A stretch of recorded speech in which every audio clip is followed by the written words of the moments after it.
Well, hey everybody, and welcome to Rhode Island on this cold February day.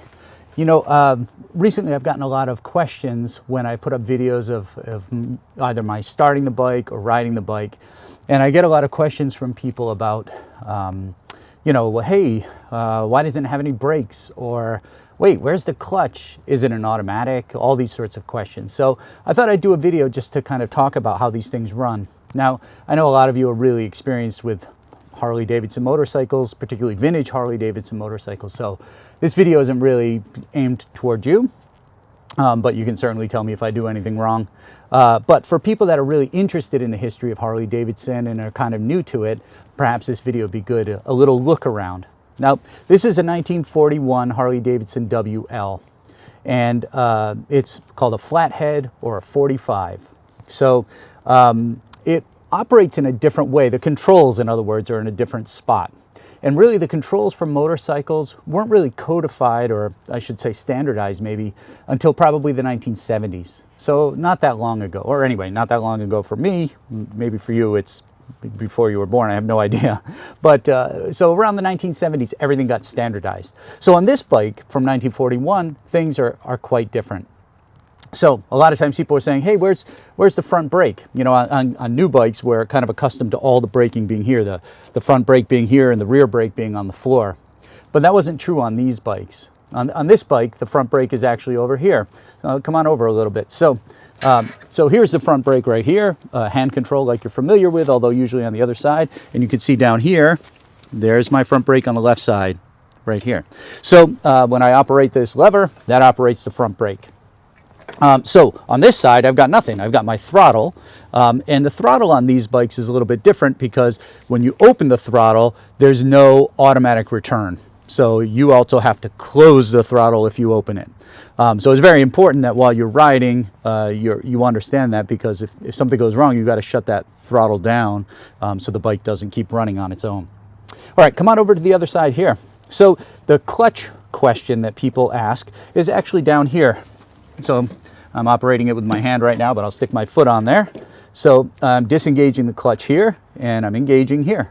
So when I want to shift gears, I shift here, I shift in this position, and then I roll it down like this to go forward, to engage. So, and the shifting itself, if you want to come on up here, the shifting itself is done on the tank. So here's my tank shifter, and I've got 3 gears, 1, 2, and 3, and then of course I'm in neutral right now. So brake is up here, clutch is on the floor, shifting is on the tank, a little bit different. On the other side is the rear brake. That's normal, or is probably what you're used to. So here's the rear brake. Anyway, so come on over again, and we'll take a look at starting this up. Now, it is pretty cold today. It's about freezing here, and I haven't started it up yet, so we'll go through the whole procedure for starting a cold bike. And actually, procedure it is. So if you look in the owner's manual of this thing, there's quite a list of things to do. And that's actually part of what I really enjoy, is kind of the ritual around starting the bike, rather than just pressing a button and going, which I have bikes that do that. I have a modern Harley-Davidson that I take on long trips, and you know, I don't mind that in the least. But it's fun to ride this bike.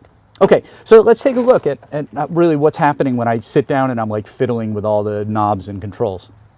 First and foremost, it's the fuel. So for a lot of bikes now, fuel-injected bikes and things like that, you really don't have to turn the fuel on. A lot of them have fuel petcock underneath here, but in this case, we just have this to open up here. So I'm going to open this up, make sure that the fuel is running. This also has a setting where if I've run out of fuel, the bike starts sputtering, or I can tell by the mileage that I'm just about out of fuel, I can pop this up for my reserve tank. It gives me a little bit of extra fuel, but I don't need that right now. Presumably I'm pretty good on fuel. I got to make sure that I'm neutral when I'm starting it. I got to make sure that my clutch is forward, like so, and my choke, so it's not a fuel injected bike, my choke's got to be set up at here.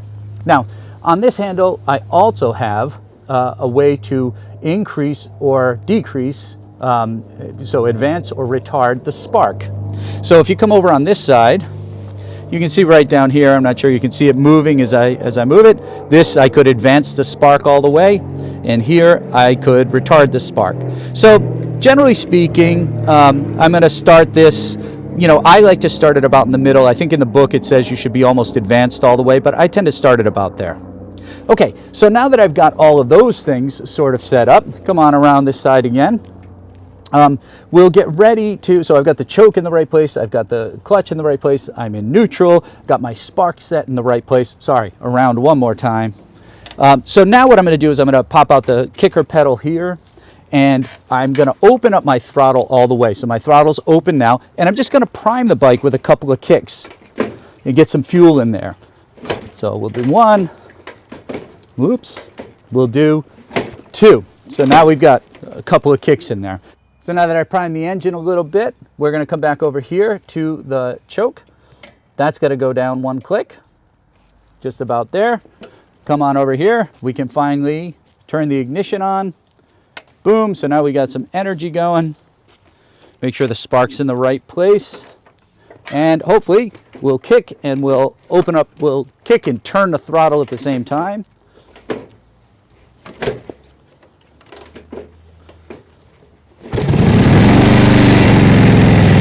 Good, come on over. So now that it's running, I'm going to turn the choke down here, and I'm going to make sure the spark is advanced. Cool. All right, so now that everything's started, I should be able to turn on my headlight, and we're good to go. Come on over, let me just show you a little bit about how the clutch rolls out. So when I want to go, I got to make sure, first of all, that I'm in gear. So right up here, boom, make sure I'm in first gear. And then when I want to go, I'm going to roll the clutch pedal forward. And off we go, and of course give it a little bit of gas. And again, clutch pedal forward, and she goes. All right. Well, everybody, so that's the story with these 45 Flathead motorcycles, in this case a 1941 WL. That's how you get it started. That's where all the controls are.